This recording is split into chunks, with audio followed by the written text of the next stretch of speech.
ఎవరైనా తెలుసుకోవాల్సిన విషయం ఏంటంటే పవన్ కళ్యాణ్ గారు జనసేన పార్టీని స్థాపించింది అందరికీ సమన్యాయం చేద్దామని, ఒక కులం కోసం ఒక మతం కోసమో కాదు. ఆయనను ఒక మతానికో ఒక కులానికో కట్టేయకండి. దయచేసి ఆ విషయం క్లియర్గా అర్థం చేసుకోండి. ఎందుకు ఈ మాట అనాల్సి వస్తుందంటే, ఈ లేఖలు రాసేవాళ్ళు ఎందుకు పవన్ కళ్యాణ్ గారిని ఒక సామాజిక వర్గానికి కట్టేసి ఎందుకు మాట్లాడుతున్నారు?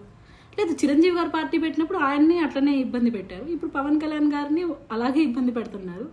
వాళ్ళు నిజంగా కులానికి వన్న తెచ్చారు, వాళ్ళు కష్టపడి ఆ స్థాయికి ఎదిగారు, వాళ్ళ చేతనైన సహాయం అందరికీ చేస్తున్నారు.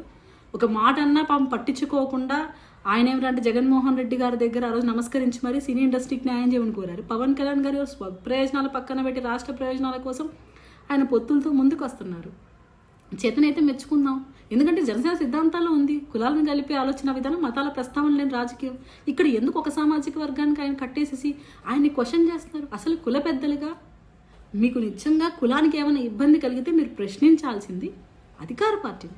మీకు హామీలు ఇచ్చింది అధికార పార్టీ. అధికార పార్టీ మీ కార్పొరేషన్ నిధులు ఏం చేశారు? కార్పొరేషన్ నిధులు ఎందుకు డైవర్ట్ అవుతున్నాయి? ఎందుకు రబ్బర్ స్టాంపులా కులంలోని వ్యక్తుల్ని పదవులు ఇచ్చి కూర్చోబెట్టారు? వాళ్ళ చేత ఎందుకు మాట్లాడించట్లేదు? మీ చుట్టూ ఒక సామాజిక వర్గానికి పెద్దపీట ఎందుకు వేస్తున్నారు? పవన్ కళ్యాణ్ గారిని ఇష్టం వచ్చినట్టు బూతులు తిట్టేవాళ్ళు ఒక సామాజిక వర్గం చెందిన వాళ్ళు మీ పార్టీలో ఉండేవాళ్ళు తిడుతున్నారు. ఇది